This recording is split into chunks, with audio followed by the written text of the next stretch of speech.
Good afternoon, everyone, and welcome to another segment of our Pennsylvania Wine Society virtual wine tastings. Today, we are featuring the wines of Dr. Konstantin Frank Winery, and our guest host today is Meaghan Frank, who is the fourth generation of the Frank family.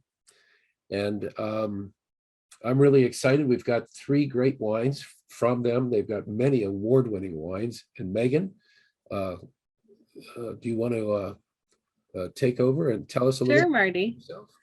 Thank you so much. Thank you, everyone, for having me. I'm delighted to be here with you all virtually. Next best thing to being in person.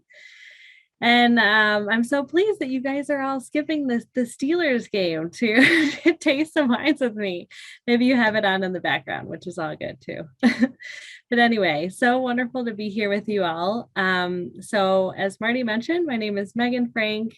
I'm the fourth generation of my family to manage our winery here on Keuka Lake in the Finger Lakes, very close by to many of you. So I'd love to just see maybe in the chat if anyone has visited us before. So if you just write yes in the chat, I'm just curious to see. Or if you have your video on, if you want to raise your hand, curious to see if anyone's visited us before. Oh, getting a few yeses here. Christine, wonderful. Lynn, wonderful, great. So that's very wonderful that, some of you have visited us, but Mindy's a wine club member. Thank you, Mindy. We certainly welcome you to come back. We are in full swing, starting with the fall. This was a past season behind me.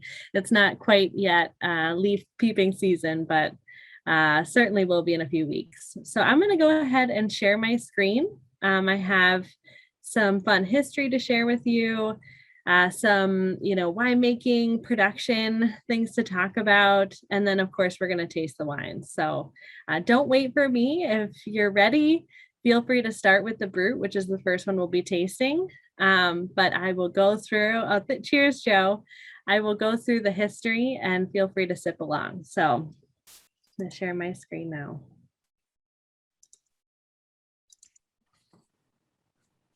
Alrighty. Beginning.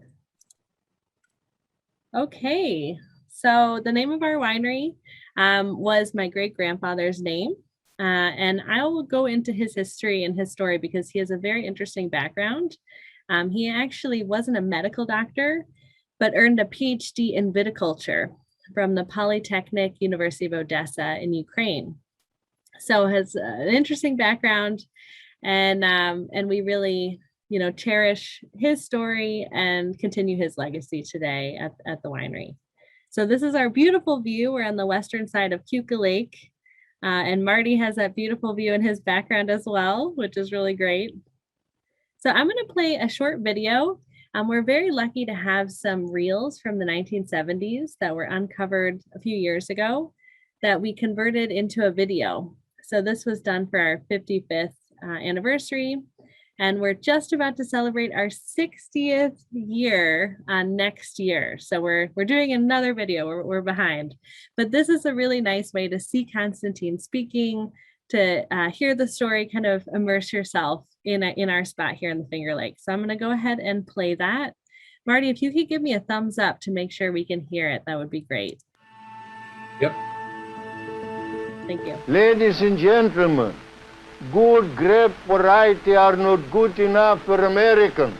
You Americans deserve only excellence. In the time when nobody thought it was possible to grow vinifera, Konstantin proved them wrong. This is my duty as scientist, and this is my duty as American patriot. At the age of 63, most Americans would be thinking of retirement at that age, and he was building a winery from the ground up. He was a PhD in viticulture, and he pioneered the introduction of the European wine grapes to this region. Most of us are doubters in life, and it takes a few believers like a Henry Ford, and I don't want to compare my father with the Henry Ford, but he pulled something off that people thought was not possible. He never really viewed the winery as a business venture.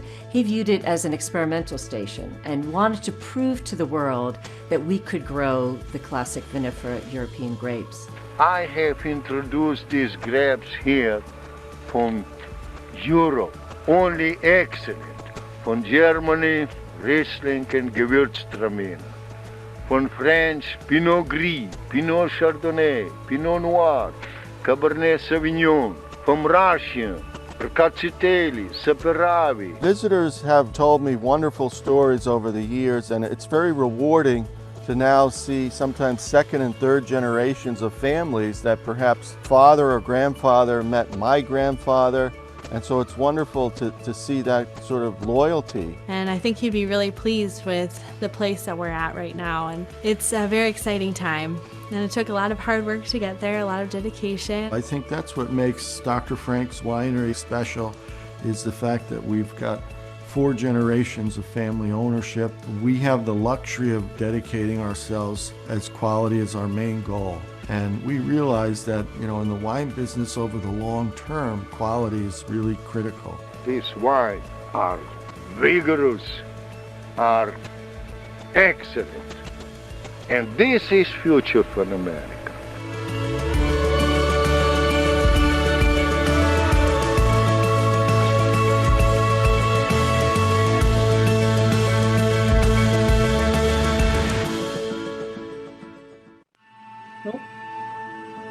Want to play it again.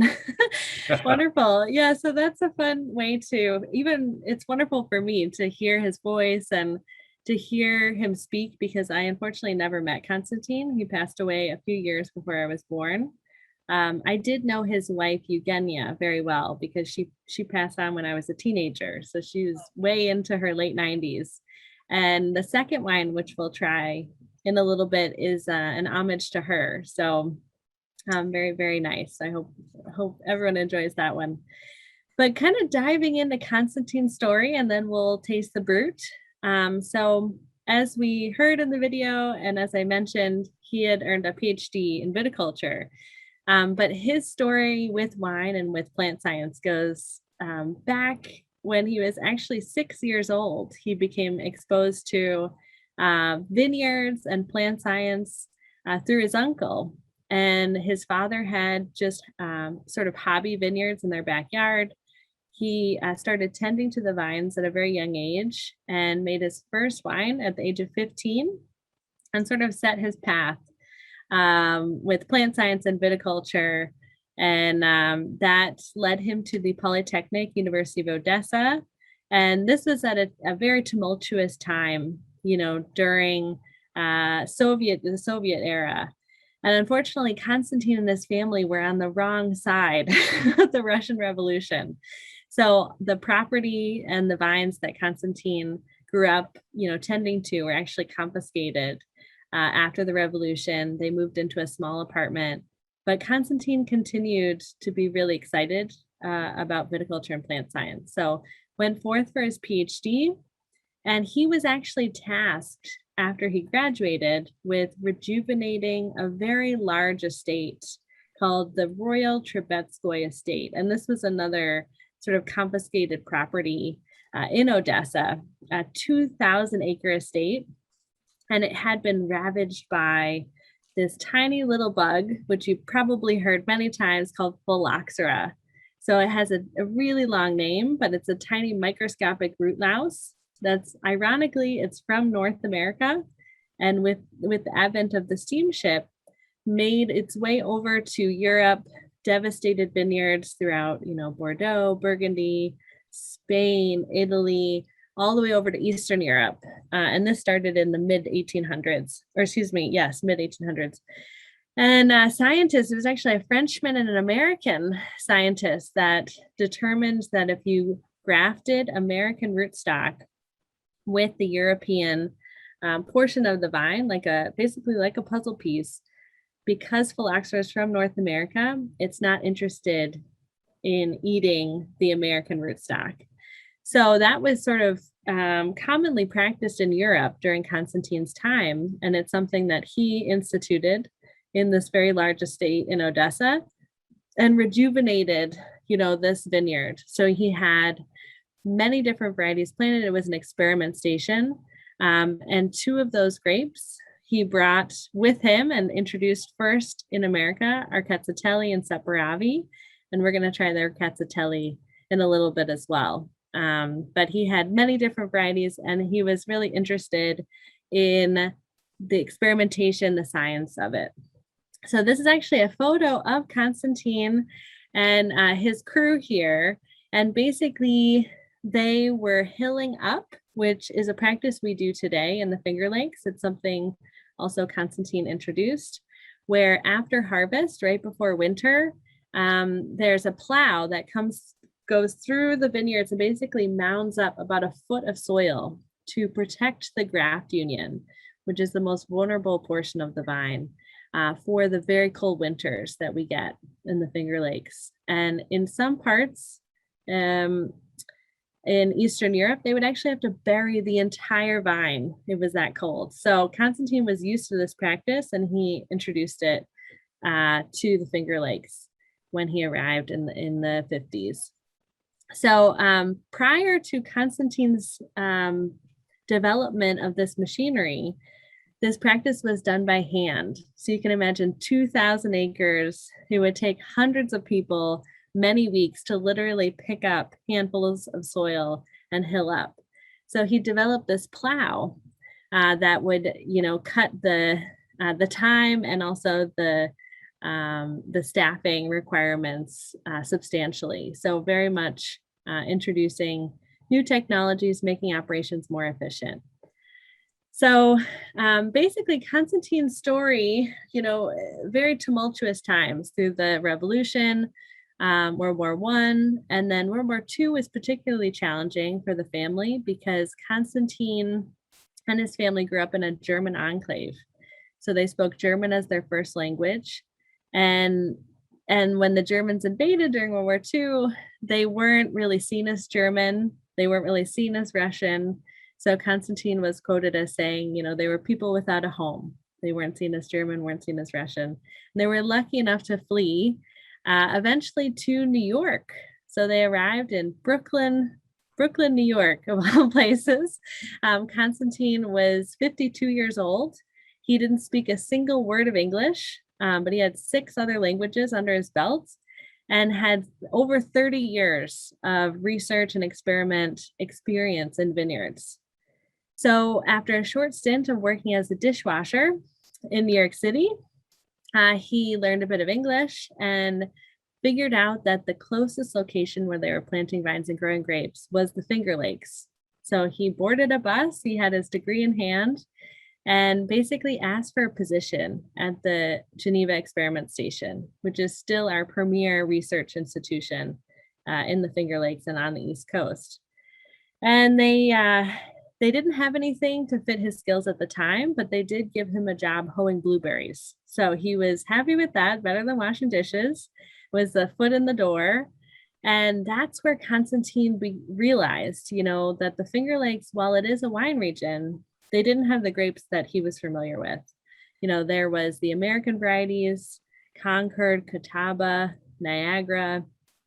The French-American hybrids were becoming popular as well, the cross, between the American varieties and the vinifera. But there was no Chardonnay, no Pinot Noir, no Riesling, no vinifera, no European varieties. And this perplexed Konstantin very much because, the researchers were telling him it's too cold.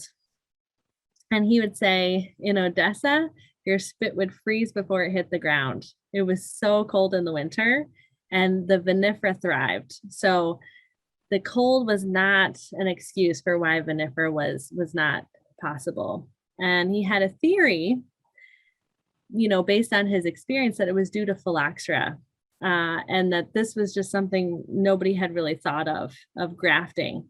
And this is really his legacy.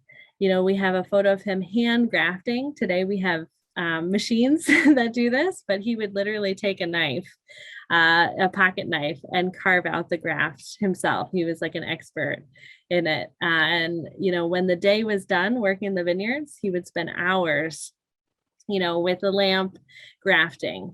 And basically this was the key to his success. So he started meeting people at the experiment station, and one of the people that he met was a local winemaker by the name of Charles Fournier. If anyone's familiar with that name, he's a very notable winemaker in New York by way of Champagne. So he was from Champagne originally. Konstantin spoke fluent French, a very important language to know in the wine world. And they got along swimmingly from the get-go. And Charles actually hired him to be the director of research at Gold Seal Winery, which is just down the road from us. It's unfortunately no longer in existence, but that's where Konstantin first got his start. And that's where he began grafting. So he grafted, started with Chardonnay, Riesling, and Pinot Noir back in 1954. And it was successful. They had some really harsh winters. I believe the winter of 1956 was particularly devastating. And they had more Chardonnay on the vine than they did Concord. And for Konstantin, that was like the proof that he needed, that it wasn't due to the cold, it was due to phylloxera, and the grafting method would take care of those issues. So the directors of research, the directors at Gold Seal were not interested in converting all their plantings to vinifera. So essentially out of frustration, Konstantin went a few miles up the road and started his own winery and basically treated it like an experiment station. So he had over 60 different vinifera varieties planted on our property, which is like mind-blowing because we work with 17 today and it's a lot to handle. But he really wanted to figure out what worked, what didn't work. He would catalog individual vines, what clone it was, what rootstock he was using, what variety, and really laying the groundwork for what today, would become the Finger Lakes, what varieties work well for us. What varieties don't work as well. So in addition, he was very giving with his knowledge. So he would have area winemakers, viticulturalists come learn the grafting technique, work in the vineyard, work in the winery, take those techniques back to their home states. And he actually founded the American Wine Society back in 1967 on our lawn. He had a group that he called his cooperators from all over, Pennsylvania, Ohio, New Jersey, Virginia, all across America. And he would talk about, vinifera, the European varieties, quality wine. And you heard in the video, he would always say, you Americans deserve only excellent. And I think he just lived through so much. And America sort of gave him his second chance at life. And he was very thankful for that and became very patriotic, especially towards the end of his life. And ironically, he was born on the 4th of July. So for our 60th anniversary next year, we'll have a variety of events throughout the year, but the 4th of July celebration will be a really fun one also on Konstantin's birthday. So in 2001, he was actually inducted into the Wine Spectator Hall of Fame. And you can see him pictured with Andrei Chelychov, who is known as the father of California wine. And Andrei was from Russia. And so they had a lot in common and lived through a lot of hardships together. So kind of interesting. Meaghan, yes, Marty. I'm curious, how did he get the Eastern European grapevine cuttings out of the what was then the Iron Curtain to bring over? It's a very good question. So Konstantin had a lot of connections because of his network, in the sort of plant science, viticulture community. He had a friend in Quebec that ran an experiment station there. And so a lot of the plantings came by way of this Quebec experiment station from Europe. So I think he would often drive up to Quebec, and I think he would have probably things in the suitcase and just say, nothing to declare, which, back then it was obviously a different time with quarantine laws and those sort of things. But a lot of the plant material came by way of that research station. But I think a lot of it was probably smuggled, to be honest with you. What about other varieties besides Saperavi and Orchestra Italia? I'm always curious. Yeah, so he had Matsvani as well, which is another sort of Eastern European wine grapes that they have in Georgia as well. He had Furmint, a Hungary. Hungarian, yeah, grape, which we don't have anymore, but it's quite interesting. Syrexia, which is another Eastern European wine grape, which we still have a small amount of. And then the mainstays, Chardonnay, which he called Pinot Chardonnay at the time. Riesling, Pinot Noir, Cabernet Sauvignon, but also like very oddball things like Pedro Jimenez, just things that, I think he was just trying to test the waters and figure out what was working, what wasn't. Do you still have Vitis amurensis? We do, yeah. So my grandfather, actually pictured in the top right of this photo, was very interested in this grape called Maturinits, which we can't label it Maturinits because we're the only growers of it to my knowledge, and it's not a recognized grape in the US. So it is Vitis amurensis. And basically it's a very cold, hardy red grape that we actually label a proprietary name Amur, M-A-U-R, because it grows on the Amur River in Siberia. So if it can grow in Siberia, it can make it in the Finger Lakes. But it actually is like Separavi. It's a Teinturier variety, so it has colored juice, and it does very well in our climate. So it's kind of an oddball thing. We have an acre of it planted. We actually made a port out of it, a ruby port that we'll be releasing around the holidays, which is really interesting. So thank you for asking about that, Marty. You want to tell everybody what a Tenturia grape is? Yeah, so Tenturia is a very rare subset of red varieties that have colored juice. So most red varieties like Pinot Noir, Cabernet Sauvignon, Cabernet Franc, if you squeeze the bunch in your hand when it's time to harvest, the juice will run clear. If you were to squeeze a bunch of, say, Separavi or this Maturinits variety, your hand would be stained for the rest of the day. It's very, very pigmented juice.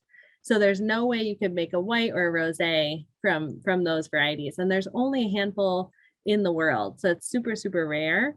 Very, very interesting. So that's Teinturier, which is fun. Thank you. Thank you. Yes, thank you. So very lucky to have sort of 4 generations of our family. It's quite rare. Statistics say only 3% of family businesses make it to the 4th generation.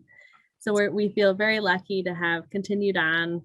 And, the wine business is very much forward thinking. When, you plant a vineyard, it's really for your children and your grandchildren, more so than it is for yourself. So it's very much a long-term vision. And I'm very lucky to work with my father, Fred. He's pictured below at the age of 13. And then current age, which I don't know if he'd want me to tell you his current age, but it's been wonderful and a joy to work with him. So without further ado, let's start with the sparkling. So if you want to start sipping, this is our 2017 Brut, which we are almost sold out of. You guys, I think got our last few shipments. And we produce a bunch of different traditional method sparkling wines. The Brut is the most classic. So my grandfather released our first vintage of sparkling wine, which was Brut in 1985. And we've continued that onwards. So everything that we produce is traditional method. This is the most expensive, most labor intensive method of sparkling wine production. You have a variety of ways to produce sparkling wine. You have the carbonation method, which is like the cheapest of the cheap, basically soda stream, very inexpensive. You're just adding carbon dioxide. Then you have, Charmat method, same method as Prosecco, is made from, and that's also very inexpensive. The second fermentation's in tank. We then have the transfer method, which is used quite frequently in Australia, where I did my graduate degree, where the secondary fermentation is in a bottle, but then they decant it into a tank. So you skip the riddling step, and then it's bottled under pressure. So sometimes you'll see on a store shelf fermented in a bottle. And the difference with traditional method, it's fermented in this bottle. So that's how the marketers will get you. Whereas traditional method is very, very time consuming. You have first starting with hand-picked fruit. That's very important. So we can't machine pick any of our sparkling fruit because we work with 2 red grapes, Pinot Noir and Pinot Meunier. So the Brut is actually a collection of Chardonnay, Pinot Noir, and Pinot Meunier, but in your glass you see no color. And that's because we avoid any contact at all with the skins. So the fruit is hand harvested. We then go straight into a large pneumatic press that basically has a balloon inside that inflates and deflates and inflates and deflates over the course of about 4 hours. So twice the amount of time as a still wine cycle press. And the first juice, basically the free run, is what we consider the cuvee, and that's going to make up the base of our sparkling wines. And the ties or the press cuts will be blended for the still wines later. But the cuvee then is fermented, so we add a little bit of yeast. The yeast is going to eat the sugar in the grapes, produce about 10.5% alcohol, and then a little bit of carbon dioxide, which blows off in the stainless steel tank. We have a nice cool fermentation, lasts for, say 3 weeks. And then the wines are bottled on our bottling line in March. So we have this very thick glass, the same glass that you're holding if you have the wine with you, very thick glass, thick punch. And essentially when the wine is bottled, we have a still wine, 10.5% alcohol. We put in a little bit of yeast and a little bit of sugar, seal it with a crown cap to close it in, and then that's going to ignite a secondary fermentation. So the yeast again is going to eat the sugar that we provided, produce about 1.5% of alcohol, and then the carbon dioxide byproduct of fermentation has nowhere to go because we've sealed it with the crown cap. So it basically redissolves into the wine, and that's where we get the bubble. So we're not done yet. We actually age the wine on the lees or the dead yeast cells. So once the fermentation's finished, this is a really important step. The process is called yeast autolysis, where basically you get that kind of toasty, brioche, nutty kind of character. And it takes many years to do this. So you notice the year is 2017, but if you turn the bottle over, you'll see a sticker on the back that says the disgorgement month and year. And we disgorge every month during that year that it's being produced. So it's important to note, and it's probably 2020, I would assume, 2020 or 2021 for your disgorgement year. So, at least 3 years on the lees, which is really, really critical. So we don't want to drink the sediment. It's really gross and it feels like crushed glass in your mouth, which is terrible. So we have to get it out of the bottle, and we do that by riddling.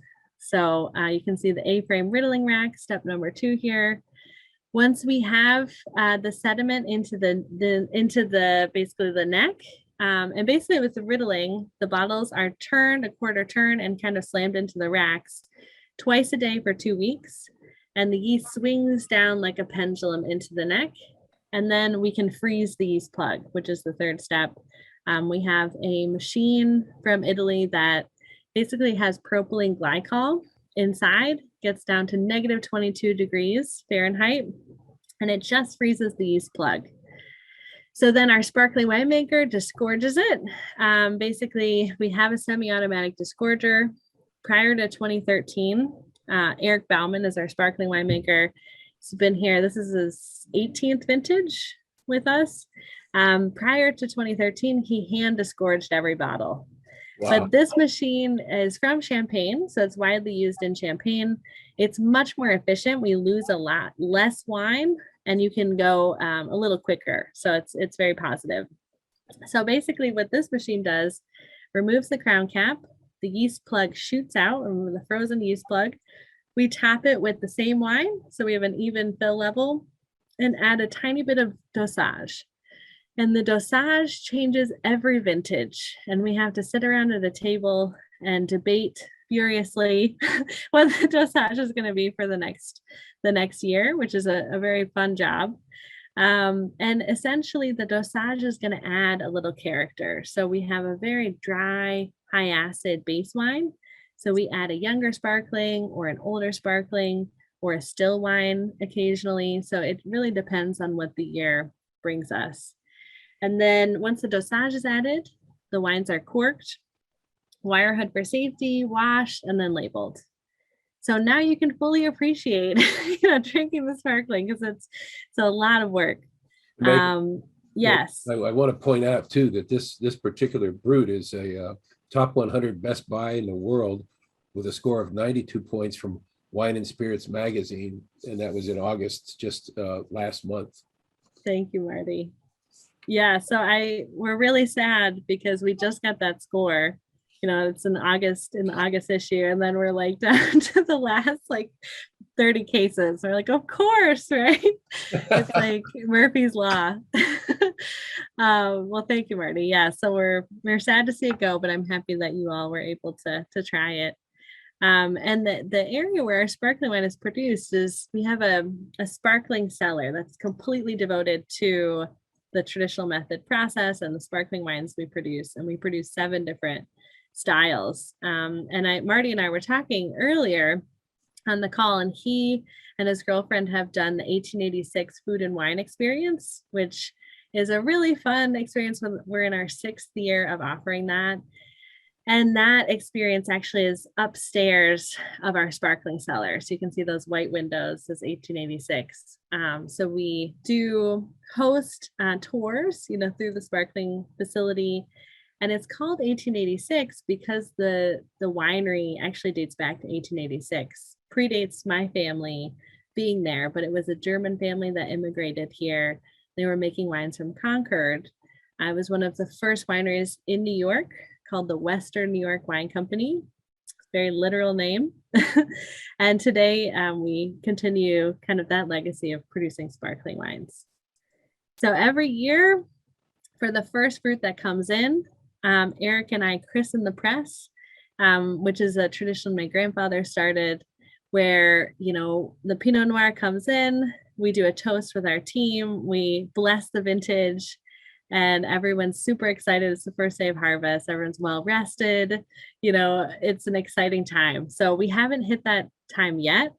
We actually last year, we were harvesting Chardonnay for sparkling, and we're still at about 16 bricks. So we have another week at least to go. So it's a later season this year, but we're looking forward to that tradition. So hopefully you can follow us on social media, because we always post about that. So I'm sorry, we should taste the brut. So if you haven't already, this is our 2017 brut, 55% Chardonnay, 40% Pinot Noir, and 5% Pinot Meunier. Hopefully that adds to 100. But this is our most classic style. It's a dry style. So 8 grams per liter. In the dosage, it's 0.8%, very, very dry, very high acid. But you can feel the tiny bead, the tiny bubble, and that's from the many years, that it takes with the traditional method process. But yeah, very citric, very dry, excellent price point, comes at just around $25 a bottle. And this is a really good, I would say, value for money for the time and effort that we put into it. And sparkling wine doesn't just have to be for New Year's Eve. I mean, you guys know you're wine people. Sparkling wine's for every day, and it's especially now. There's so much to celebrate. Every day. We've been through a lot this last year and a half, so it's really nice to celebrate with you all. So cheers, our first wine. Cheers, everyone. Salud. Prost. Chin chin. But you get kind of that the toasty note coming through from that process, the yeastolysis. Does anyone have any questions about the sparkling before we move on? If anybody does and you wish to open up your mic, go ahead and do so. No questions? Great. Well, hopefully everyone enjoyed it. We'll have a chat session at the end. Great. Yeah, well, let's try some Riesling. That's what we're excited about. So I'll just mention quickly our 2 vineyard sites. So we have the west side of Keuka, which is our home base site. Starting with Konstantin's first planting in 1958. We have sort of a higher elevation and not quite as deep of a lake. So Keuka, almost 200 feet deep. Seneca, right next door, is the Middle Finger Lake. It's the deepest lake. It's over 600 feet deep. So it never freezes. There's an intense moderating effect, where the Finger Lakes generally just act as like a heat trap during our cold winters. The water really helps to kind of moderate the cold temperatures, and especially on the slopes, because it's important with the airflow that the cold air will drain down, hit the warm lake, and then recirculate back up. So all very, very important for that moderating effect. So we have different varieties planted on these two different estates. With Seneca being warmer, we have more tender varieties. So Gruner Veltliner, we have the largest planting in North America of Gruner Veltliner. It's a really exciting variety, an Austrian grape originally, but a very fun expression. We're not tasting it today, but I welcome you to try it another time. Gewürztraminer, it's a little bit more tender, and Pinot Gris, Blaufränkisch, an Austrian red, and then of course Separavi, Georgian red, which is one of the Teinturier varieties. So Riesling, very important part of our story. Many of you probably are familiar with the Finger Lakes and our legacy with Riesling, and a lot of this started with Konstantin. He saw the similarities with Germany and our climate and the higher elevation site and the shale-based soil, the very rocky soils, and he knew that Riesling would thrive. And he used to call it the Johannesburg Riesling, and we changed the name in the early 90s when there was sort of a crackdown on place names. But you can see him, he always dressed, at least the photos I could find, very professionally in the vineyard. He always had, his jacket, his hat, and he was always documenting the stages of the vine. And so, this is a block planted in, I think it says 1975, harvested in 1978. And then we have another photo from 1957. So because of Konstantin's research, we have an extensive array of clones of Riesling, which Pinot Noir, I'm sure you've heard with Pinot Noir, it mutates extensively. So, in Oregon, they have single clone expressions of Pinot Noir. It's a big thing. Riesling doesn't mutate quite as much, but there are significant differences with the clones. And we're lucky enough to have 8 different Riesling clones, which express themselves very differently. And Konstantin, actually, we were talking about, getting plant material in, was the first to bring in clone 90. It's a Neustadt clone that's really made up the backbone of the Finger Lakes Riesling sort of revolution, where clone 90 is extremely prevalent today in the region. So it's kind of interesting, but the clones kind of bring a different character. Each clone is different. So it's kind of an interesting thing to have. But the wine that we're going to have, which we talked about her earlier, is basically a tribute to Eugenia, who is my great-grandmother and was very much Konstantin's right-hand woman, if you will, very much behind the scenes, as was the expectation of the time, and sacrificed enormously, for Konstantin to first go forth for his PhD and then come to America, start over, start a winery from the ground up. And she worked side by side with him, grafting, helping him in the vineyard, labeling every single bottle by hand. And she did this without complaint. And for me, the winery started with my sort of image of her, because we would come to the winery and we would visit with her. So it was an important tribute. And if you would like to try the next wine, this is the Eugenia Dry Riesling from 2019. And this block is from 1968. It's one of the oldest Riesling blocks on our property.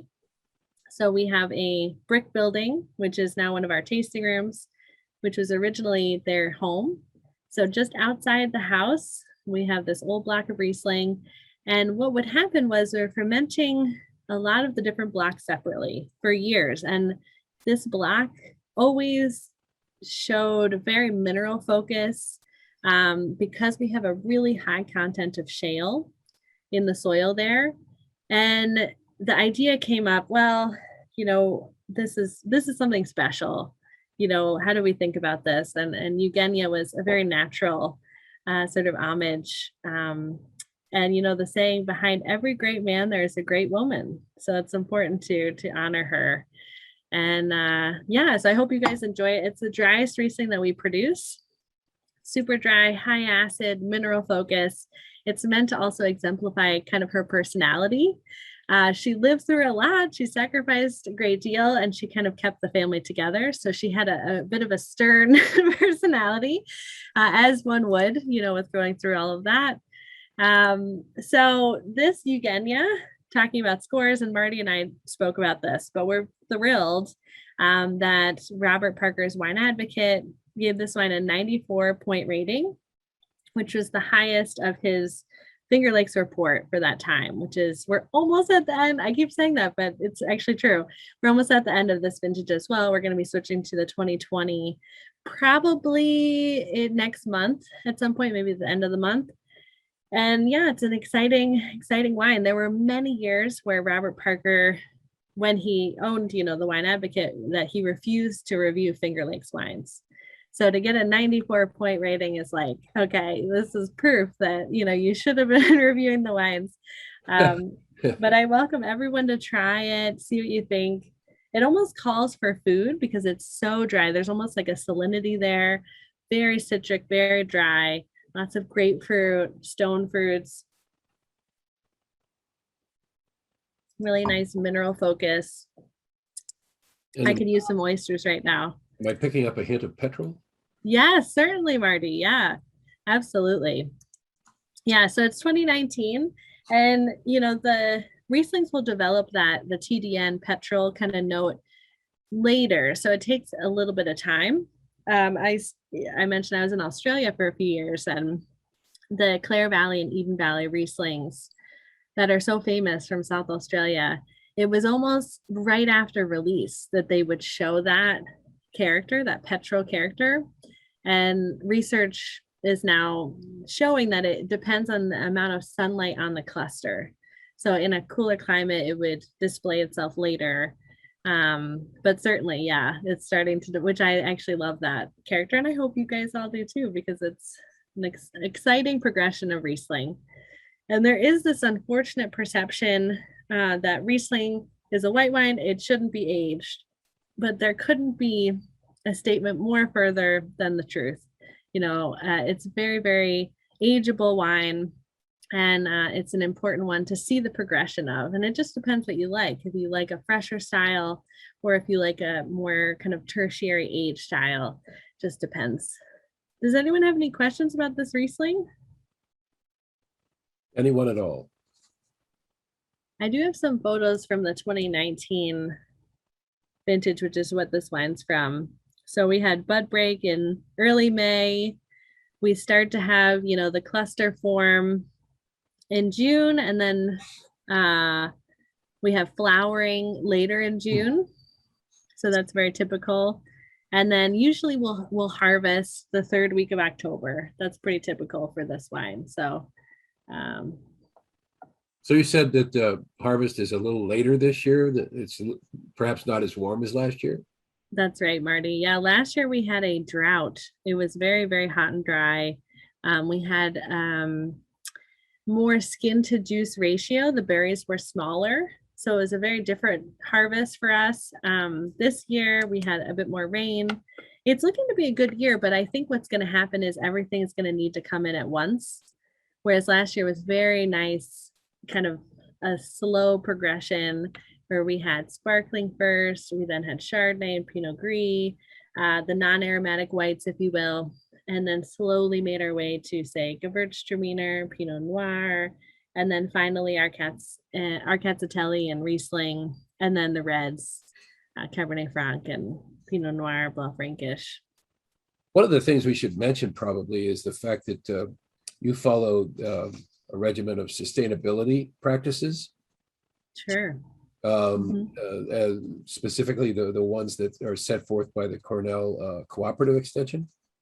That's right. And so you you don't introduce any additional water. So if there is a drought, I mean, you don't do irrigation. That's part of the whole sustainability program, right? That's right, Marty. Yeah. Yeah. So we do adhere to the guidelines from Cornell. It's called Vine Balance. And they're actually, New York is just going through a new sort of iteration of a sustainability model for the vineyards, which is really exciting. Long Island has a similar program, but the Finger Lakes will finally have its own sustainability initiative. But for us, it is incredibly important. We're very much, Mother Nature's in charge. So as you mentioned, Marty, we don't irrigate at all. We're at the mercy of whatever the season brings to us. So, last year we got very little rain and it led to some drought stress, which for the older vines, they've weathered many storms. These are, some of the blocks are over 50 years old. So they have weathered droughts, they've weathered flood, they're very, very strong, but the younger vines don't have that yet.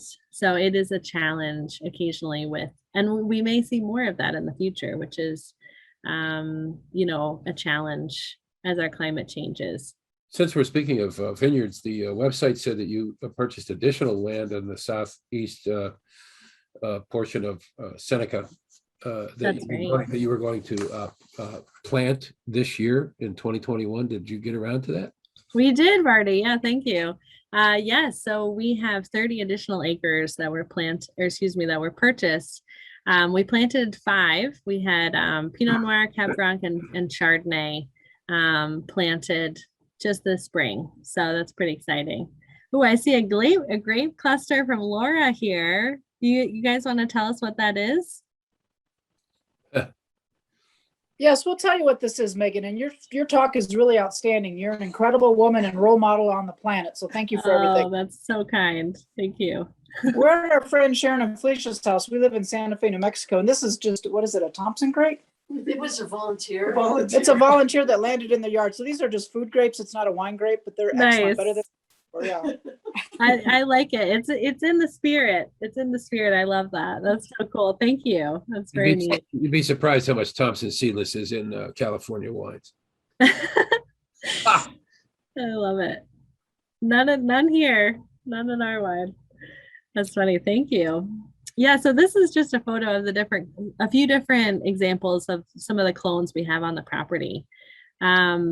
So each clone obviously has its own kind of inherent distinctiveness, whether it be a tighter cluster, looser cluster, thicker skin, more cold hardy tolerance, ability to be on different rootstocks. So it's just a neat kind of science that Konstantin introduced, and we're lucky to have that. I love this. So, yes, Marty. I love this Eugenia Riesling. Me too. I'm sad that we're nearing the end. But every year, it's a really special block and we only make it in the best years. So we actually skipped 2018 totally because it was a much more challenging harvest. So we're only making this wine and it's, the best of our block. So it's an exciting homage to her, but also a really awesome wine, especially to age it. I think it ages beautifully. So let's try the last wine that we have, our Ricatatelli. So would love to see in the chat if anyone's tried this grape. This one is a really unique variety. There are a handful of plantings on sort of the eastern seaboard, but very, very small showing. And it was really Konstantin who pioneered this grape to the United States. It unfortunately has a marketing issue with the name. It's a really challenging name to look at and to be comfortable pronouncing. But now you all, for Ricatatelli, you pronounce every letter. You can remember our cats are smelly. Our cats are smelly, Ricatatelli. And that's a good way to remember it. You can shorten it our cats. That's what a lot of people do. Our cats. I'd like a bottle of that our cat stat. and then we'll all know what you're talking about. But Ricatatelli is actually the oldest grape in the world. Pretty incredible. Dates back to 3000 BC in Georgia, and an incredible ancient variety. The way that they know that is they found this large clay vessel, which, you know, today they call qvevris in Georgia. They found this large qvevri, and they found this debris inside the qvevri. So they took the debris, they carbon dated, which turned out to be seeds, and they found it to be Ricatatelli from way back thousands of years ago. So incredible ancient origins. And this variety was very widely planted in Georgia, but also in the Soviet Union. It was really pushed. And actually in 1990, it was one of the 3 most widely planted grapes in the world because of its extensive plantings in the Soviet Union. And that's where Konstantin had first dealt with this variety, which is really interesting. And I just learned recently the reason that it was so extensively planted along with Separavi, another Georgian grape, is because Stalin was originally from Georgia, which I did not realize. And it makes perfect sense why 2 esoteric Georgian grapes became some of the most widely planted grapes, you know, throughout the Soviet Union. So anyway, very interesting. And that's where Konstantin had dealt with this grape. It's a very cold, hardy variety. And as you can imagine, that would work really well in the Finger Lakes. The grape name translates to red horn in Georgian. So you can see in the last photo here, this is from the 2020 season, the shoots turn this bright red color. So they call it red horn. And actually in Georgia, they, in some of their winemaking, because the stems ripen before even the grapes do, the stems are very ripe. And they'll actually, when they destem the grapes, they'll put the stems into other fermentations, particularly for red wines, to help with tannin structure and the phenolic structure. So it's something we have a connection actually with some Georgian experts, and we've been talking to them and tasting some Georgian wines. We're going to try that technique this year, which will be really fun. So following the progression, we have bud break a little later in 2020, May 22nd. We start to see the cluster form in June, July. You know, we have green fruit, veraison starting usually in August. And then the fruit turns this almost like light pink, light orange color, which is really unique. And the skins are very thick with our Ricatatelli. And it makes it a very disease-resistant variety, so less incidences with mold or mildews. It's a very loose cluster variety. And because of that, it's an excellent candidate for orange wine, which is a style that they frequently do it in Georgia. They usually call it amber wine. So we started, our first vintage was, I believe, in 2016 of our amber Ricatatelli. And we just make a small amount, just around 100 cases. And so this style that we have in the glass, this is stainless steel fermented and matured. So the purest expression of the grape. It's very aromatic, lots of grapefruit, you know, apricots, peaches, a floral note, almost like an herbal quality as well.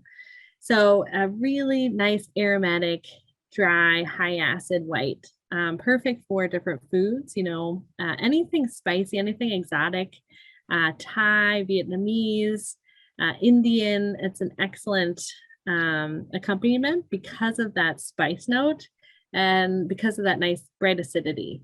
So with the amber, we make, you know, the 2 styles. The amber is very interesting because we take the same fruit, we ferment the Ricatatelli with the skins, just like as we would a red wine. And then we press off the skins. We then go into we have 4 amphora vessels that we bought from Italy. And we mature the wine in amphora until bottling. So it's very much an orange wine. It has tannin.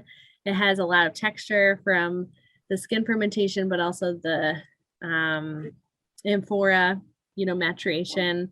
So it's a really unique style. So I welcome everyone to check that out. We made one in 2019. but it's neat to have this exploration of Rickettsatelli, and there's a lot of really interesting expressions of this grape. So would love to hear what you all think about Rickettsatelli, and hopefully you liked I probably made you all hungry with the I'm like I want some pho, Vietnamese soup. I think that would be perfect with this Rickettsatelli. Megan, we have some comments that people are loving this stuff. And Great. one comment from Joan and David, they said they have some 2019 in the coolers. So what's the difference between that and the 2020? Yeah, so that's a great question. I'm glad you have the 2019. So the 2019 was a slightly cooler year. So it's going to be probably a much higher acid expression, whereas 2020 was, again, a drought year, but also a very ripe year. We had, really hot, dry growing season. So the wines are very, very expressively fruity, whereas the 2019 was probably more leaner expression. So that's going to be really interesting. Laura Reich asked if this is 100% Rickettsatelli. It is, Laura. Yes, this is both the amber and the one that's in your glass are both 100% Rickettsatelli. The Yes. odd sidebar is that I was introduced to Rickettsatelli by a wine that I picked up at a winery in North Carolina, of all places. And Yeah. they were growing it down there. And this is some years ago. This is, within the last 10 years. And so I discovered Rickettsatelli actually rather south of where you are before I discovered that Dr. Frank had been growing it. That's really interesting. Yeah, there are a handful of spots. There's Virginia, if anyone's familiar with Horton Vineyards. They're wonderful grow of Rickettsatelli. There's Massachusetts, Westport Rivers, I believe is the name. There's a handful. But we're a small group, but I think it's an exciting an exciting variety. So I'm just reading, Arnold has a wonderful story about visiting Konstantin 40 years ago. So Arnold, if you're comfortable, that would be wonderful if you wanted to share the story with the group. Not to put you on the spot. Sure.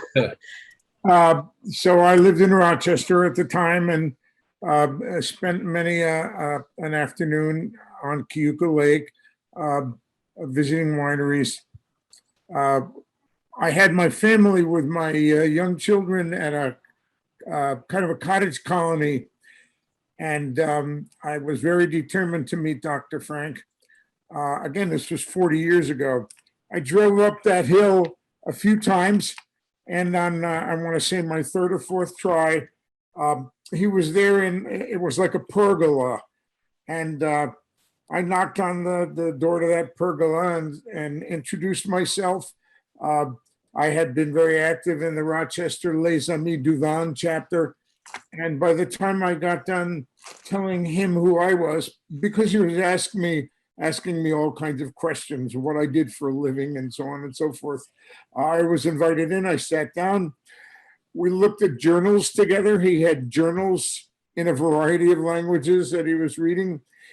And after a while, he started to ask his wife, Eugenia, go into, and it was an old building, go in and get from the refrigerator a bottle of this and bring it out with a couple of glasses, and so on and so forth. I have to say, I've been very lucky to meet a whole lot of prominent people in the wine world, both in France and in California. But that was more than just a meeting and a hello and a shake your hands kind of thing. I spent, I got to say, at least 3 hours sitting with Konstantin and talking about wine and the future of wine in the Finger Lakes. And now I'm a wine educator and I'm about to teach class on the wines of the Finger Lakes. I spend a whole lot of time in the other corner, so to speak, in Ithaca, New York. Mm-hmm. So I'm getting to know the wineries and wines of Cayuga Lake and the overwhelming number of wonderful wineries. And now your winery has plantings on Seneca Lake. Do you have a facility there also, or just vineyards? Well, thank you for that story, Arnold. That's wonderful. No, we just have vineyards there. So we're about 40 minutes or so from the site. So the fruit is just taken to our main facility for now. Yeah, we just have the main winery. I have to ask, so what is it you're growing there? And also, is it something in particular about, I'll use the very broad term terroir of that site on Seneca Lake and Seneca Lake itself, that makes it special for whatever it is you're growing there? Yes, no, that's a great question. So in the early 2000s, my dad Fred became really interested in the east side of Seneca because you get the afternoon sun there. It's our vineyards directly across from the deepest portion of Seneca Lake in near Hector. So we're talking 640 feet deep. Yeah. So just incredible, heat trap, if you will. During the cold winters, any issues that we have with winter damage almost never affect us in Hector because, you have that moderating effect. But for us, we have very basic soils there. So that's, whereas on the west side of Keuka Lake, much more acidic soils. So there are different rootstocks that work a little bit better, but basic. And also having that warmer area with the afternoon sun leads it to being a little bit more, a little warmer. So Gruner Veltliner is a variety that we planted there. Pinot Gris. We have Pinot Noir there, Blaufränkisch as well. We have some Saperavi, Gewürztraminer. So we have a wide array of varieties. And there's one in particular we're really interested in working with called Kisi, Kisi. It's a Georgian grape. It's unknown to America right now. It's actually being quarantined at UC Davis. It developed a virus, unfortunately, and it takes many years for them to repropagate it. But it's a variety that requires a little bit more heat than Rickettitelli, but it doesn't suffer from the same marketing issue with the name. And it's meant to be even more aromatic than Rickettitelli. So we're very interested in that variety, Kisi. And then we plan to plant more red varieties. So Pinot Noir is in very short supply right now in the Finger Lakes. There's a lot of producers doing sparkling wines, a lot of rosé production, still, Pinot Noir as well. So Pinot Noir and Chardonnay are two that we're in desperate need of that we'll be planting more of on the east side of Seneca. But thank you for that, Arnold. Very good. And we actually, yes, Marty. Isn't Kisi a rather rare grape? I was reading in It is. Godforsaken Grapes that it's there's maybe 150 acres of it total.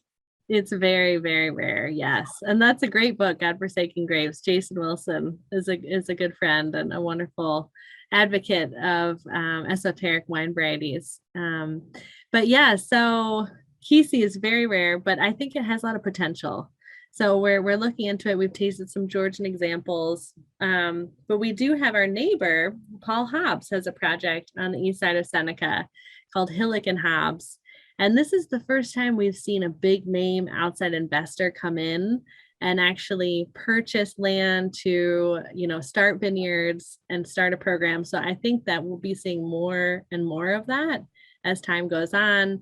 In the Finger Lakes, because land is a lot less expensive than it is out west. And it's also, cool climate. So you can produce Riesling, you can produce Gewürztraminer, cool climate varieties that don't do as well in warmer places. So even champagne producers, I wouldn't be surprised to see some investment. So we'll see. Doesn't McGregor also experiment with a lot of Eastern European grapes, like Moldavian grapes and so forth? Yeah, so they have Saperavi, they have Syrexia. They have Rickettitelli as well. So we had a nursery here for many years. It ended in the, I think, mid-90s. But a lot of our Rickettitelli, particularly Rickettitelli, but also Riesling, Chardonnay, other varieties were propagated and then throughout the Finger Lakes. But there's a handful of producers now really interested in Saperavi, which we didn't taste, unfortunately, today, but it's one of the varieties to certainly watch for in the Finger Lakes, because back in I think it was 2015, we, along with the prior owners of Standing Stone Vineyards, petitioned the government to have it be a recognized grape in America for the TTB. And now we can label it Separavi, whereas before we had to label it proprietary name. So we called it Cuvée Rouge, which is like a horrible name. It could be, it sounds like a makeup or something. But now we can label it Separavi, and it's really taken off. And because of its ability to produce bold, deeply hued, full-bodied red wines year after year, I think it's a really interesting grape for the Finger Lakes, and it's one that we don't have any competition for. We don't have producers in California and Washington and Oregon producing Separavi. It's just one of those grapes that is sort of unique. So definitely one to watch. Interesting. Hey, Thank you. Meaghan, this is Laura again, Mexico. Hi, Laura. But what about for red grapes like a Baco Noir or Chambourcin? Or I'm a one-woman show trying to bring back the Mission grape. I don't know if the Mission grape would work up there, but the Chambourcin or the Baco Noir might.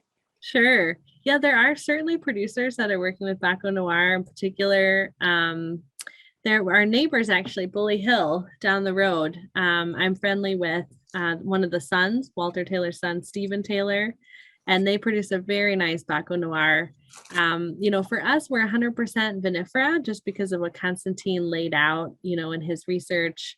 And, because he was from Eastern Europe, those are the varieties that we plant. But certainly a lot of really nice expressions of those grapes. I'm not sure about the Mission grape, if it would work. It's an interesting question. I'm sure there are people that are looking into it, or maybe there's not. So it could be something to ping somebody about. But yeah, thank you, Laura. Before time escapes me, I do want to point out that this Arquetzatelli we're drinking today scored 93 points and was wine of the month from the Finger Lakes Times in August, just this past month. Thank you, Marty. Yeah, no, it was great because the editor, Dave Sitt, is really wine knowledgeable, and he's tasted our Riquetzatellis for 30 years. And he said this is his favorite one. So that was a really nice statement from him. And I think the grape has a lot of potential. It's cold hardy, it's a loose cluster again, so mitigates a lot of disease pressure. But the wine is very aromatic, and I think it's very interesting. So it's a cool grape, and it's the oldest in the world. I mean, now everyone can say they've had the oldest grape in the world. Are there any other questions? Are there any other questions? I noticed Jim Lang had his hand up earlier. Jim, do you still have a question? Or, Irene, you've always got interesting questions. I see a hand up. Arnold, do you want to ask a question? You want to unmute yourself?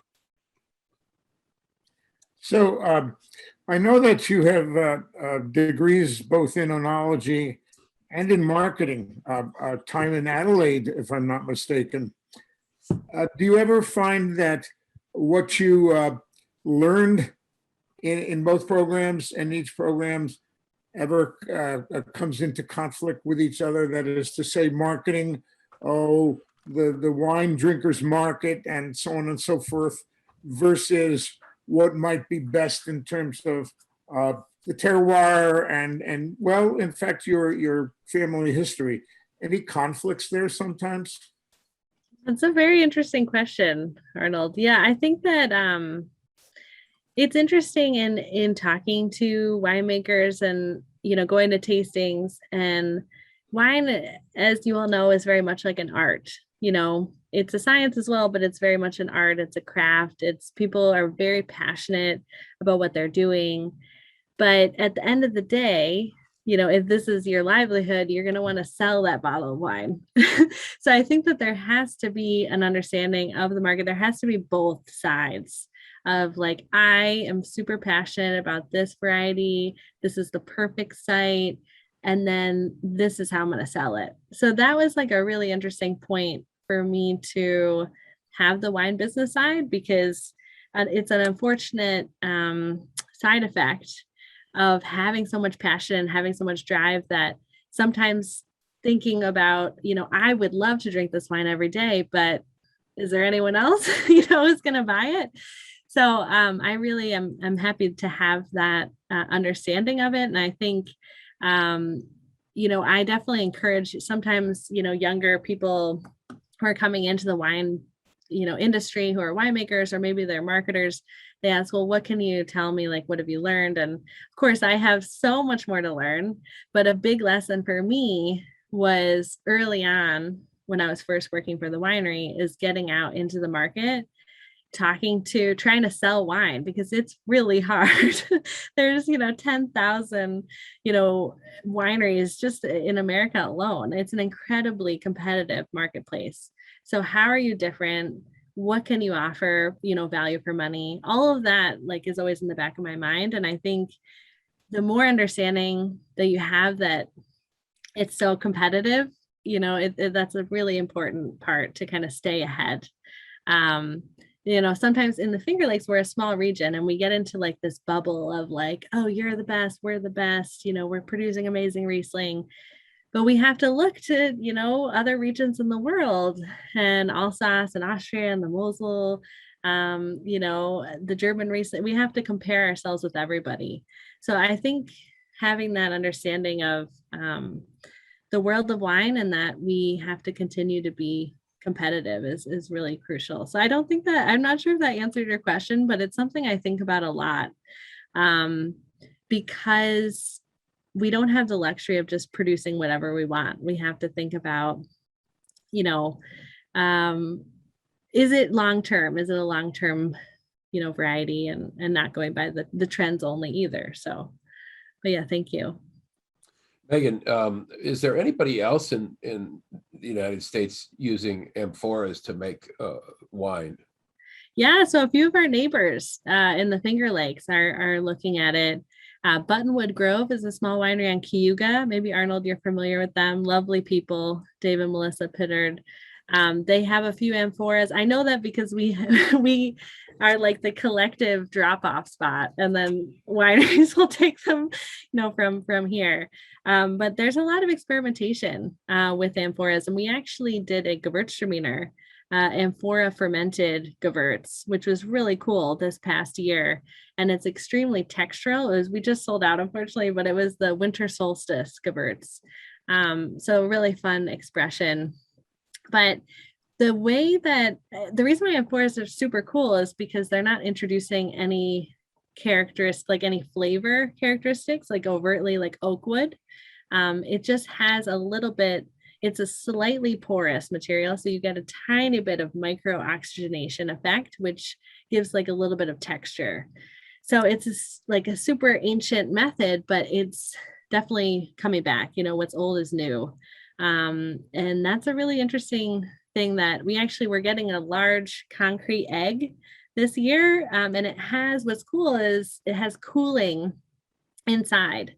So the tough thing with these vessels, unless you get a larger unit, you have to basically succumb to whatever the temperature the fermentation decides to go. You can't cool it down, you can't warm it up. So for fermentation management, it's very challenging. So this large egg is going to actually have a jacket with glycol, and we can actually cool it or heat it up, which will be really fun. So we're excited about that.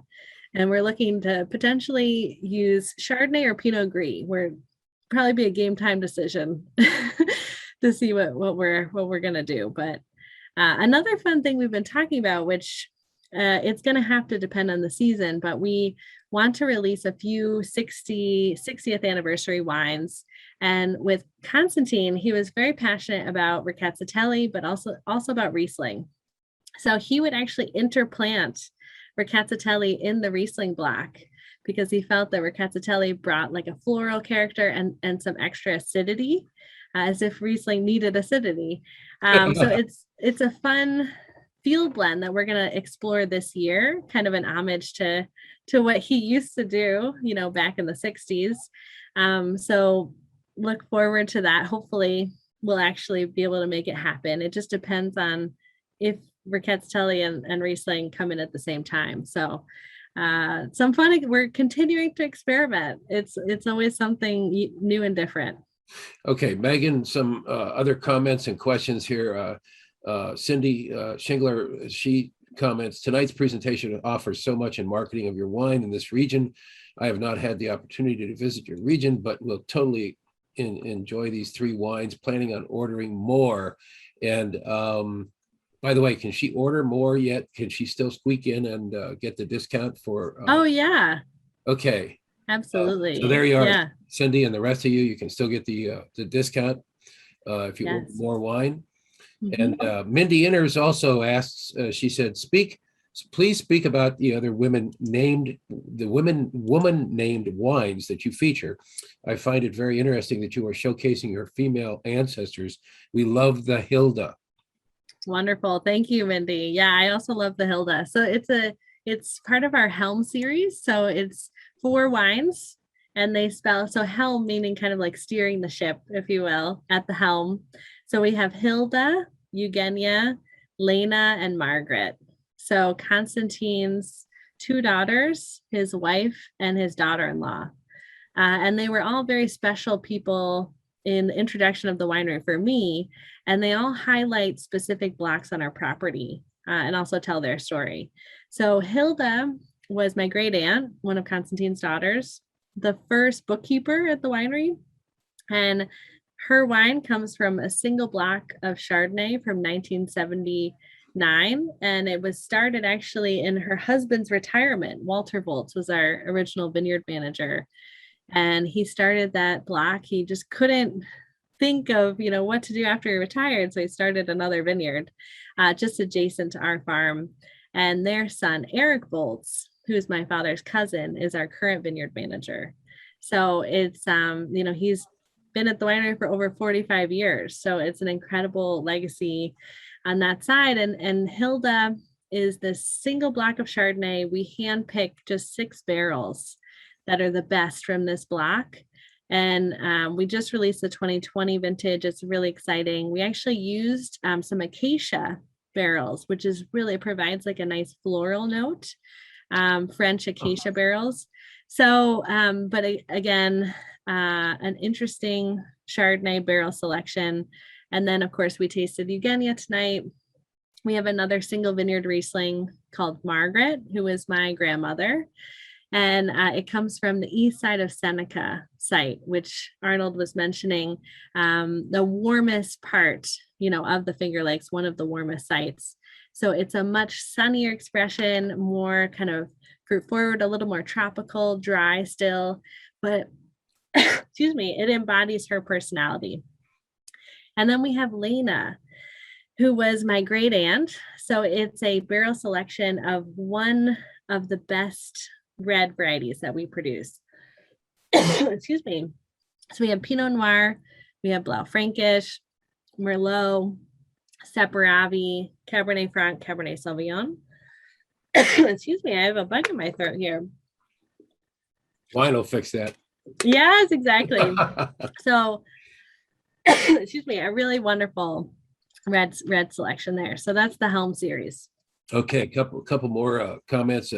Cindy again. She says excellent presentation, Meaghan, and let me see. Joe Villa says great presentation. Thanks, Meaghan. Sure, or Sue and I want to visit soon, and absolutely do that, Joe. It's a wonderful place. And then let me see.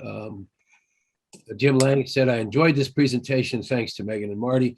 Now back to the Giants game. Okay, so there you go. Nice. That's wonderful. And earlier I got a text from Lynn Beeson. She said, anybody is crazy if they're not watching this and just recording the football games instead. And then Arnold also says, it seems like about 50% of the Finger Lakes wineries list Pinot Noir as a product, given the Finger Lakes terroir, that being the soil, the pH, and the difficulties in Pinot Noir growing and vinification. What are your thoughts about Pinot Noir in the Finger Lakes? Yeah, that's a great question. So Pinot Noir, it has to have the correct site, right? So that's the issue anywhere with Pinot Noir. It's very finicky. The issue that we have with Pinot can be in very humid years where we get a lot of rain. Because the cluster is so tight, you can have a lot of issues with downy mildew, sour rot, and, different things, molds and mildews. So that's really the challenge. But in years like 2016, 2020, where we had really hot, dry growing seasons, little to no disease pressure, that's, really where you have kind of some really exciting things happening with Pinot. And this is for still red Pinot. With sparkling, we almost never have to worry about that because we're looking at, Pinot Noir around 18 and a half, 19 bricks. You have, this is the perfect time, right? You have very little issue at that time. So with sparkling wines, we do a Blanc de Noir and a Brut Rosé, which are almost exclusively Pinot Noir based. So those are really exciting expressions of Pinot. We also do a Rosé, which just spends barely even a few hours on the skins before it's pressed off. So really nice, very lightly colored, very high acid expression, really, elegant style rosé. So while a lot of people in the Finger Lakes or a lot of producers are not doing still reds, there's a lot of rosé and there's a lot of sparkling wine being produced, which is really, really neat. I think the challenge with Pinot is that question mark of waiting, with the red. It can be in certain seasons really challenging. That's a great point though. Okay, and Irene DiCarlo. But by the way, we have viewers in Georgia, New Mexico, Virginia. We have it's an interesting group. And so anyway, Irene Carlo down in Georgia comments. She says, "Totally blown away. How wonderful the presentation and the wines." Well, that's very kind. Thank you. And, so, are there any other questions? Because I've got to let this woman go. We've run over time, and it's been a fabulous presentation, fabulous wines. Great. I can't thank you enough. Thank you for making time for us. Absolutely. And again, everybody, please, take advantage of the discount, and that discount applies to any of the wines, not just these three, right? That's right. So it looks like Arnold, maybe Joe. Wait, I think Joe's got a question. What's going on, Joe? I do have a question, Marty. There you go. Yeah. I just wanted to point out, anybody who has option to get the Arquezzatelli, remember, I have 35 years with the LCB. Arquezzatelli is the one wine that, in my experience, we bought every case offered right up front. Could never get enough. It's sold out every single year. Take the opportunity. This is wonderful wine. All great wines. Thank you, Meaghan. Thank you, Joe. But again, Arquezzatelli is one of those that don't be afraid of people not being able to say it. We just need to say it more often. And it's really, really good wine. Thank you. That's wonderful. Thank you, Joe. I'm with you. I got a 3-case allotment of Dr. Frank's Arquezzatelli at my store, and I sold it in the same day that I received it. Nice. People just swarmed over it. One more question. Yes. One more question for her. Years ago, and this is many years ago, this is back in the 80s, the only way we ever got Dr. Frank wines in this state, and I have to give credit, was to a man. His name, I believe, was Paul Geis. Paul used to used to load these cases in his trunk to make sure that we would have these on our shelves in our specialty stores in Pennsylvania. So I, again, just want to give total credit. Not sure whatever happened to Paul, but again, back in the day, that's how we got New York State wines in PA. It baffles me yet to this day why it's so difficult.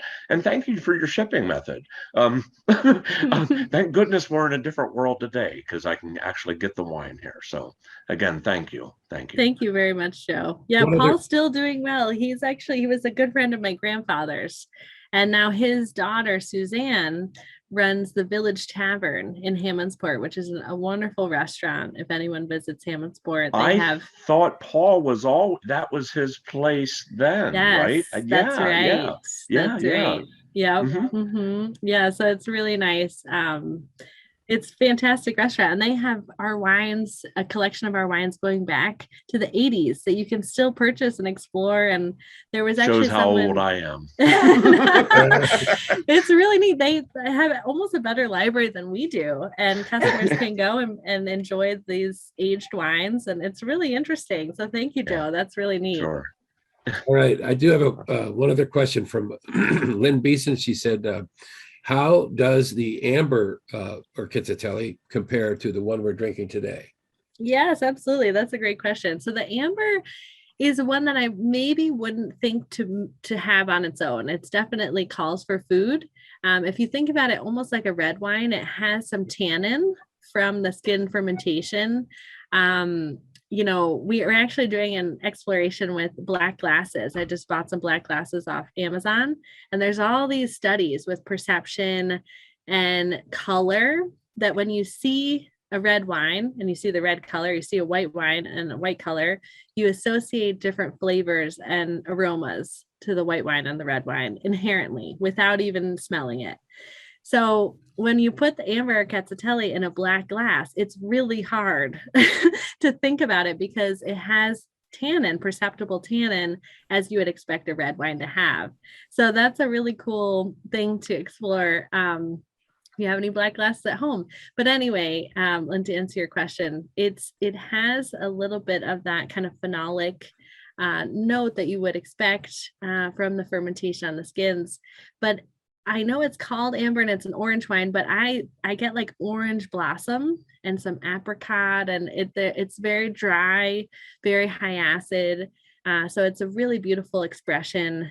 I just had it recently because we have wonderful peaches in season now. So some grilled peaches on a burger, which was a really interesting pairing. I have to say, I saw it in the cookbook and I was like, I'm going to try this. So I'm actually a vegetarian, so it was an Impossible burger, and I put some grilled peaches on top, and I had it with the amber Arcats, and it was a real winner, something you wouldn't expect. But anyway, definitely calls for food. Interesting. One final question here. Arnold asks, he said, if you've not already talked about it, which we haven't, any thoughts on climate change and the wines of the Finger Lakes and their future? Yeah, thank you, Arnold. A very good question for the time. In the past 8 years since I've been at the winery, we've had flooding, we've had extreme drought, we've had hail. We've never had hail ever, 60 years. This past year, we had a little bit of hail. So it looks like it's becoming more unpredictable. We're also, it's becoming unpredictable about when we're harvesting. It's not like last year we were already picking Chardonnay. This year we're at least a week and a half out. So I think it's just becoming more extreme. We are on the benefit side, I would say, of, some of these climate, not that we, are in favor of it at all. But there are certain varieties that were not possible 50 years ago that are possible today, or not as viable. So that's kind of interesting. I know there's some people in the Finger Lakes working with Syrah. There's one person planting Malbec. There are some pockets of warm climate, as we would associate warm climate varieties. So I think we're going to see more of that exploration as our climate changes. But again, it's just becoming very unpredictable. Do we all need to invest in irrigation lines? What about, wind machine? Like, are there certain things that we need to look at? So I think we'll have to wait and see, what the direction we go. But it's important that we keep a close eye on it for sure. Okay. And I keep saying one final comment. I want to wrap this up for you so you can get going, but wonderful afternoon from Lynn Beeson. She says, thank you, and as well for your responsiveness to the questions, which I agree, and keep making those fabulous vinifera wines. Your great grandfather had the right idea. So, and with that, Meaghan, I can't thank you enough for spending the last hour and a half with us, and this has just been tremendous. Oh, well, thank you, Marty. Thank you, Marty, for putting everything together and for your organization. And thank you, everyone from the Pennsylvania Wine Society. I hope to welcome you to the Finger Lakes soon. Please ask for me when you come. I'm usually here at the winery. If not, I will put in my email in the chat so everyone can keep in touch. And let me do that really quick. But feel free to subscribe on our website. You know, we have a lot of fun stuff happening for our 60th anniversary, a lot of special events. So please keep in touch with us. And I can't wait to see you all in person soon in the Finger Lakes. Thank you very much. Thank you. Wonderful. All right, everybody, it's time to go, but we'll see you again. We have in-person events coming up. Nestle Vineyards on September 18th. That's a Saturday. Please check our website at www.pawinesociety.org. And we will have then the final event in our summer in the Vineyard series, which will be at Bordy Vineyards in Maryland on Sunday, October 3rd. That's an afternoon. That will be a picnic basket affair where you bring your own lunch. There'll be a food truck at Nestle's, and Nestle's will be a vertical tasting of the last few years. So please make plans to be on hand for those two events. Those are going to be great. And then starting in October, we will resume meeting at the Hilton. And we will also have virtual wine tastings and continuing every other Sunday. The next one is in 2 weeks with Cindy or Kathy Boyd, who will be doing, of all things, sake. And then after that, Joe Villa is going to return to us, right, Joe? He's going to return with an event. So please keep in tune with our newsletter and with our upcoming events. And again, thank you, Meaghan. It's been a wonderful, wonderful time. Thank you all. Wonderful. Hope to see you in the Finger Lakes soon, everyone. Take care. We will. Happy harvest. All right. And to you.